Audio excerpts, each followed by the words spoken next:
Report محمد رمضان بھٹی، bureau chief, زور news. نائب امیر Jamaat Islami Pakistan doctor معراج الہدیٰ صدیقی نے کہا ہے کہ حضرت امام حسین رضی اللہ تعالیٰ عنہ ہمارے آئیڈیل ہیں، ان کی قربانی قربانیوں کی معراج ہے۔ انہوں نے باطل کے سامنے افرادی قوت اور وسائل کی کمی کے باوجود ڈٹ جانے کا درس دیا۔ وہ یہاں سانگھٹ روڈ پر ایک نجی اسکول میں نواب شاہ جماعت اسلامی کی جانب سے منعقدہ پیغام شہادت حضرت حسین کانفرنس سے صدارت خطاب کر رہے تھے۔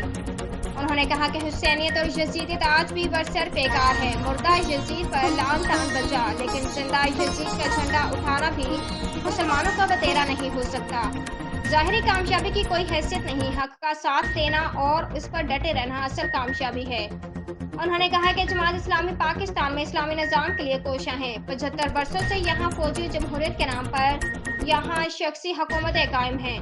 وسائل پر 2% اشرافیہ قابض الملک، بالخصوص سندھ میں امن و امان کی صورتحال انتہائی ابتر ہو چکی ہے، حتیٰ کہ انسانوں کے اغوا کا کاروبار جاری ہے، لیکن حکومت کہیں نظر نہیں آتی۔